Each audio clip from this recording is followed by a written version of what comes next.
qu'on est la meilleure tribune du championnat. Mais oui, je veux dire qu'on est la meilleure tribune du championnat.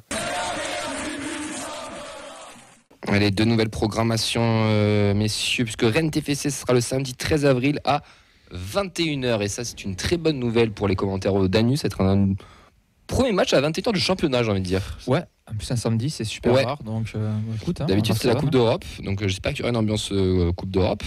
Mais ça sera, du coup, pour ceux qui veulent aller à Rennes. Mais pour nous, ça sera au Danus et TFC Marseille le dimanche 21 avril à 19h. Alors là, les mecs, ils se sont fait un choix. Ils se sont dit, c'est un match quand même important, mais pas assez pour un prime. Mais 17h, il y a déjà un match calé. Venez, on le met à 19h. Et on a dit, alors, je préfère ça qu'un match à 13h. Ah ben alors là, totalement d'accord. Totalement d'accord. Ouais, ça ne rentrait pas si tard que ça un dimanche non plus en soi, donc pourquoi pas. Ça fait un long apéro quand même, Fred. Non mais bon, moi j'aime bien les matchs en soirée. Je préfère que 13h, je sais pas qui l'a dit. Moi tu prêches un convaincu, l'époque du multiplex le samedi soir. Le 20h. C'était l'âge d'or. Ça évolue. Ouais. Le challenge orange et tout. Voilà. Sacha nous demande qu'on va être un vieux con à 20 ans, c'est bien quand même. Félicitations. Je m'entraîne. On enchaîne ? Ah, c'est à moi de s'enchaîner. Oui. La Ligue 1 va changer de nom. On en avait parlé un petit peu, maintenant c'est officialisé, donc ça passe de la Ligue 1 Uber Eats à la Ligue 1 McDonald's. Ça rentrera en vigueur à partir donc, de la saison 2024-2025 pour 3 saisons, pour environ 30 millions par an, alors qu'on était avec Uber Eats aux alentours de 15 millions. C'est une bonne nouvelle aussi en direct pour les clubs qui verront forcément aussi leur revenu augmenter, tout simplement. Donc après, est-ce que ça change quelque chose réellement ? Le naming vous gêne pas, vous ? Si. Ouais, vous disiez aussi. Non, je sais pas.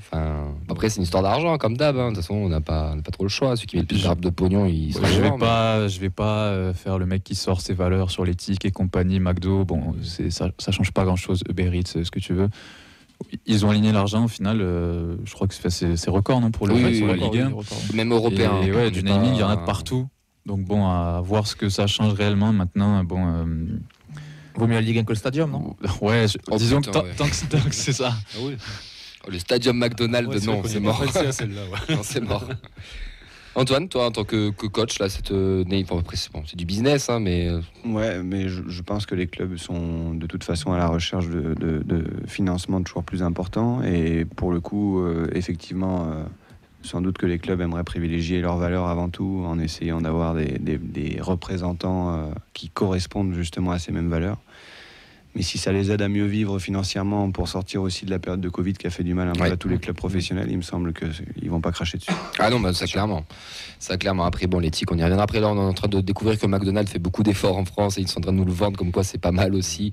Bon. De toute façon, que ce soit McDo ou que ce soit autre chose, c'est celui qui a aligné plus de pognon, il va être pris. Pour défendre, pour équilibrer, McDonald's, après, sur les localement, c'est quand même investi auprès des clubs. Ça fait des années qu'ils font des choses avec les jeunes, que ce soit au Stade Toulousain, au Spacer aussi. Ils font des partenariats pour les jeunes qui des ramasseurs de balles, etc. Donc il y a aussi quand même une volonté depuis longtemps de la chaîne de faire des actions locales autour du sport et autour... Et puis après, ça reste juste du naming, franchement. Quand on regarde la Ligue 1 tous les week-ends, aucun commentateur, personne s'attache à ça. On parle tous de Ligue 1 et au final, c'est question d'argent. C'est vrai qu'on ne dit pas qu'on va commenter la Ligue 1 Uber Eats. Personne dit ça. Qu'on va commenter le match. C'est pour la petite pub avant le coup d'envoi. Je vais lire un commentaire de Freefly sur... C'est surtout cette publicité qui va occuper l'écran, qui va changer, mais... En soi, ça ne changera pas grand-chose. Puis un Freefly qui nous dit en commentaire que le TFC avait comme partenaire majeur Burger King. À une époque, c'était Quick et au final... Oui, non, bien sûr. C'est pas un truc qu'on voyait forcément. Bien sûr. Après, si on veut plus d'argent, il n'y a pas de secret. C'est des grosses compagnies. Donc, mais les grosses compagnies, c'est pas des mécènes, quoi. Enfin, c'est pas des philanthropes, pardon, je cherche le mot. Mais c'est RMC qui a sorti l'info et apparemment, Uber Eats, s'ils avaient su que McDo était sur le truc, ils auraient mis plus de pognon. Apparemment, c'était fait un peu en soum-soum. Mais bon, écoutez, pour les clubs français, ça fera des retombées d'argent. On va enchaîner parce qu'on a un gros programme quand même. Logan Costa, c'est le dernier sélectionné. Il part avec le Cap-Vert. Il a joué son premier match amical hier face à la Guyana et il jouera contre la Guinée équatoriale. Hier, il a gagné 1-0. Il était titulaire d'ailleurs. Christian Cáceres aussi titulaire avec le Venezuela contre l'Italie. Défaite 2-1. Il a joué 86 minutes. Christian Mawissa et Noël Amadi avec la France U19 ont gagné 2-0 face à la Belgique pour les qualifications de l'Euro 19. Mawissa était titulaire. Je fais rapidement la liste des matchs qui avaient aujourd'hui ou qui sont actuellement en Assoiseau, donc avec le Chili contre l'Albanie, on a Donum avec la Norvège contre la République tchèque, Chaïba avec le Gabon contre le Sénégal. Et donc ce soir à 21h, juste après l'émission, Guillaume reste avec les U23 qui jouent donc à l'équipe de France contre la Côte d'Ivoire. Et j'ai oublié, Nathan Skita avec la Finlande contre l'Albanie. Titulaire ? Ouais, okay. Lucas sur Twitter, qui est fan de Nathan Skita, a mis un tweet comme quoi il était titulaire avec la Finlande. Ouais, on va commencer avec la préformation avec la Fabrique Violette. Les U14 iront à l'Ardenne, les U15 recevront Béziers et les U16 iront à Montauban ce week-end. Les U17 sont allés chercher un nul ce mercredi à Rodez en match en retard. Le TFC est toujours 10e à seulement une victoire du top 6. C'est beaucoup mieux pour eux. Oui. La N2, donc ça sera le seul match à la maison du week-end. Ce sera contre le Puy. Ce sera samedi à 18h sur l'annexe 1 du stadium. Les 19 se déplacent à Marignane-Gignac, à ne pas confondre avec André-Pierre Gignac, dimanche à 15h. Les U17 seront seulement à quelques kilomètres des U19. Ça sera donc en même temps, en plus, à dimanche 15h, à l'Olympique Revenant. On verra s'ils font bus commun, comme ça avait été fait il y a quelques semaines pour un déplacement dans la région Montpellier-Rennes, entre les 17 et les 19.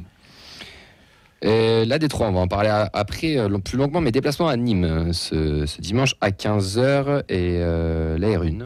Très long déplacement au stade des Fontaines à Toulouse, le samedi à 20h contre Toulouse Métropole. Le mythique stade des Fontaines. Exactement. Ouais, on ne sait pas s'ils vont faire bus commun ou métro, on hésite. Et donc les 19, elles sont repos. Repos officiellement ou il y a un petit match amical ? On aurait aimé, mais c'est très difficile dans la période de trouver un adversaire. Et tout le monde joue en compétition. Donc repos.